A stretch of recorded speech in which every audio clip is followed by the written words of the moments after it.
All right, everyone. Super, super excited for today's lesson.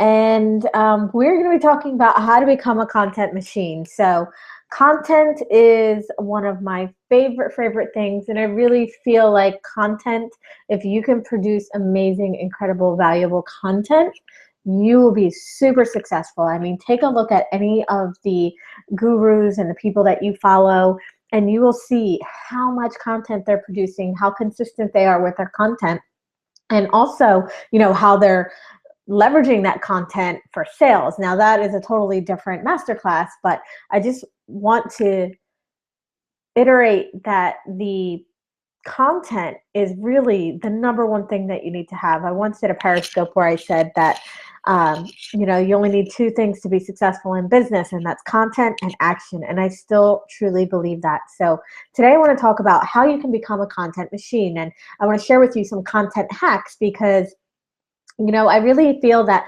being a content machine is actually a lot easier than you might think. And chances are really excellent that you already have a ton of content. You're just not maximizing what you already created.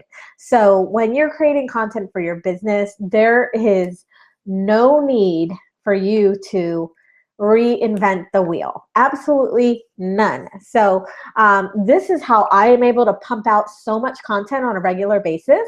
It's, me sharing the same content, me sharing the same stories and sharing the same classes and courses and things like that, but in different ways and also using different mediums. So when it comes to creating content, I live by the motto, repurpose, recycle, and remix. And I've also added a little one there that I'm going to mention at the end, which is curate. So it doesn't always have to be your content. That is a common misconception, is that the content has to be our own, it has to be original, and that's just not true. You just want to be adding massive, massive value to your audience by giving them valuable content. So what I'm going to do today is go over several ways that you can become a content machine by repurposing, recycling, and remixing content that you already have. And there's a ton of ways here, so I'm going to just quickly go through these and tell you guys exactly how you can do this for yourself. And you can literally start doing this today or tomorrow, or actually you can outsource it and have your VA or your OBM or someone else do it for you, even better. So the first one is webinars. If you've done webinars, if you haven't, I would highly suggest it. You can actually turn those webinars that are jam-packed, that have tons and tons of content, into a blog post. Or you can also turn it into a podcast. And, depending on how you do your intro and your close, or if you're selling anything, you can actually just probably strip the audio from your webinar and turn it into a podcast. So super simple. It's something that you already created. It already has tons of content, and you're just putting it in to a different format. So take this for example, okay? 5-step webinar is something that I learned from one of my mentors, Russ Ruffino. And, basically it's like 5 keys to becoming a 6-figure coach, 5 ways to lose 10 pounds before summer, 5 tips to having the best love of your life. So these are called 5-step webinars. So if you did 3 5-step webinars on different topics, that could actually turn into 15 different blog posts. You would just take each one of the steps and make it its own content and expand on it. So look at that. You already have 15 pieces of content just by doing 3 webinars. And actually you have 18 pieces of content because you also still have your 3 webinars. So another thing that you can do is, if you have videos, you can get those videos transcribed, and you can also get them turned into MP3s by stripping the audio. So again, you have the same content, something that you've already created, and this can go for just short videos that you create, YouTube video, Facebook Live, Periscope, something that you already have in a video form, transcribe it or turn it into an MP3, because you can actually do both. And really, really great service for transcription is called rev.com, rev.com. And that website will transcribe your content, audio or video, for $1 a minute. So if you have a 15-minute podcast that you want to get transcribed, or you have, a 30-minute video, it's only going to cost you, $15, $30. So totally worth it to create just another piece of content. All right, so now I'm going to get into the remixes, and these are ones that I've used a lot. And, it's just so simple for you to, like I said, just reuse what you already have instead of reinventing the wheel. So blog posts, you can turn a blog post into a podcast or a video. So, instead of having a blog post that's really long, lots of text, lots of content, break that down, put it into a podcast. You can actually even read it if you want to, and just record it. So there you go. You turn a blog post right into a podcast. I'm sure you have tons of blog posts out there already, and you can just whip that right up, turn it into a podcast, or even use these for ideas for your Periscopes or Facebook Lives. Next, you can also take testimonials that you get. So any praise that you get from clients, any testimonial where someone is saying that they've gotten a specific result, and dive deeper and actually interview that person and create a case study. People love case studies because they actually want to see the real result. It's one thing to see testimonials. Testimonials are great. People love them. But actually going in depth and talking about the before, during, and after, and the processes that you use to get that certain result, people will love that because they'll actually be able to see that, hey, this might also work for me. So turn a testimonial into a case study. Next is Instagram posts can actually become Twitter or Facebook posts. So what I'm not talking about here is actually just sharing from your Instagram and sharing it to your Facebook.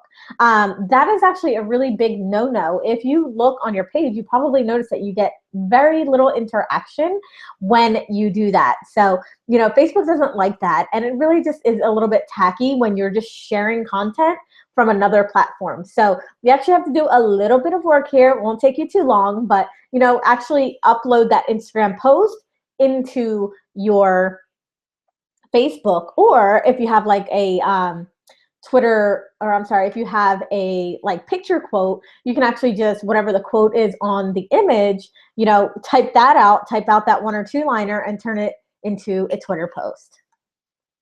And actually, what I use to send my Instagram to Twitter so that it actually is a native photo right in the Twitter feed is I use IFTTT, if this then that, to set up a recipe to actually have my Instagram posts come up as photos on my Twitter account. If you want to see what that looks like, you can just go right to my Twitter at Jen Scalia.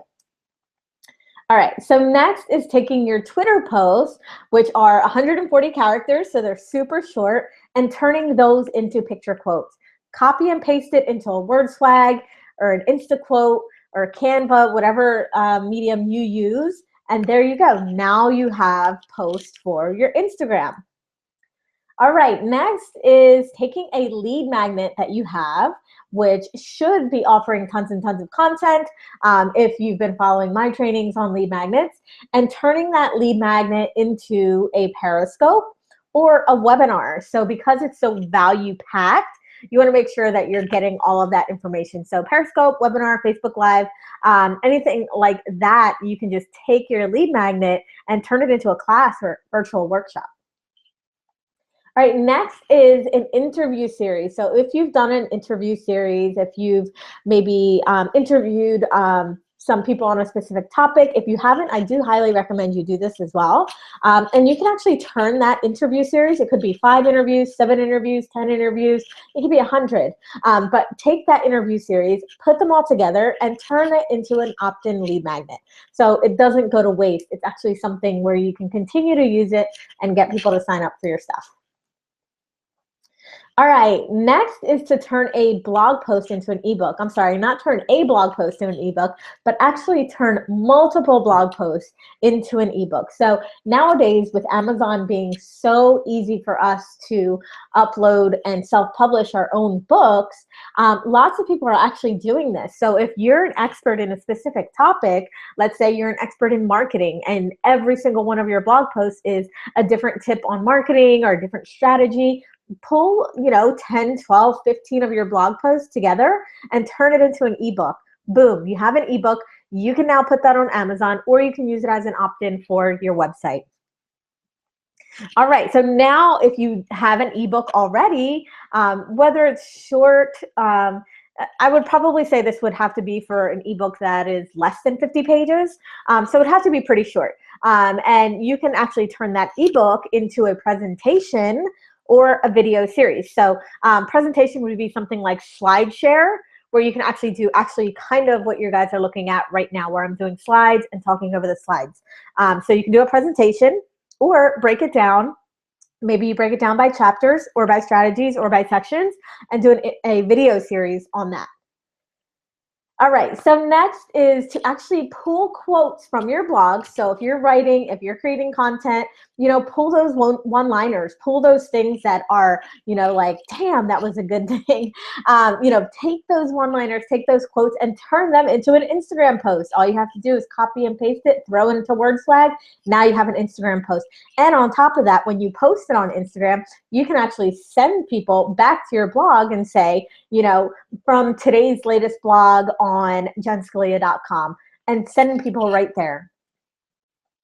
All right, so next is taking your target market survey. If you have not done a target market survey, you need to. Even if you have and you haven't done one in a year, I recommend doing these every 4 to 6 months, just because your market changes, your niche changes, your strategies change. So doing target market research is always in style when you're in business, especially online, because things are changing so fast. So when you're doing these target market surveys, you're getting tons and tons of information about your ideal client, their struggles, what they've tried before, what they like, what they don't like. You can actually take this target market survey, the responses, and turn it into an infographic. There's people on Fiverr that will do infographics for you, or there's actually a new thing that I found called Growth Geeks, and there is a job on there where you can actually have someone do infographics for you. You just send them the research and they pick it up for you. I'm sure there's tons of other sites as well where you can get an infographic made. So this would be really cool if you notice that there's a certain things that your target market is always struggling with, and things that they've tried and things that they haven't tried, and putting this into an infographic and sharing it with your audience really makes you look like a pro. Plus Pinterest, you can put the Instagram, or you can put the infographic on Pinterest. So double win there. All right, next is if you've done a live challenge, you can actually turn that challenge into an evergreen opt-in. So I see a lot of people do this. I would just caution you to maybe switch it up a little bit, because you're not running it live, so it's going to be a little bit different. And I like to actually call it a mini course. So if I'm not running it live, I just kind of switch it up a little bit, take out the live elements, and call it a mini course, wrap it up in a bow, and now that's my lead magnet. So you just want to make sure that this is a challenge that actually did really well, and that people enjoyed, you got great feedback from, before you turn it into an opt-in, because you don't want to have an opt-in that doesn't work or that people didn't get results from. All right, and last but not least is course PDFs. So if you have created a course, a program, an evergreen product, you can actually pull pieces of that and use that as maybe a subscriber bonus if somebody signs up for another program, or you could even use it as a lead magnet, and you can tease that program or course. So you already have this stuff created. It's already really, really great content. Use it. And really what I wanted to show you guys here is this is how simple it is to just repurpose this content instead of trying to come up with this stuff on your own. If you went through all of these slides and did everything, you'd have content for 6 months. So you really, if you have no content at all, then this maybe wasn't as beneficial, because you need to actually create the content first.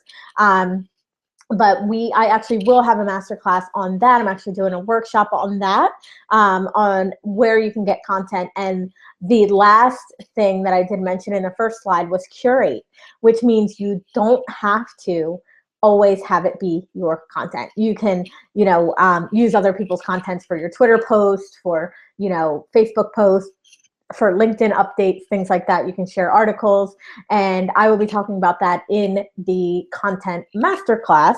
But I really hope that you guys enjoyed this. I really hope your wheels are turning as to how you can use stuff that you've already used. And here's the thing, if you are consistently bringing new people into your funnel and new people are learning about you, if you have content from, you know, last year, if you have content from 6 months ago or 3 months ago or 2 months ago, the new people that are coming into your funnel have not seen it yet.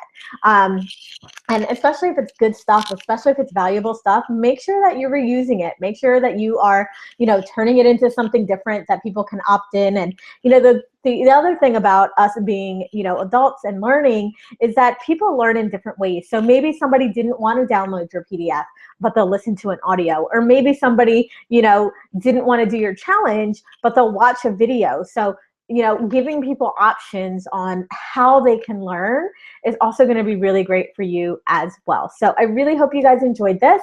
And if you have any questions about repurposing, remixing your content, or becoming a content machine, make sure that you pop it in the group so that we can have a conversation about it. So thank you guys so much, and I will see you in the next class.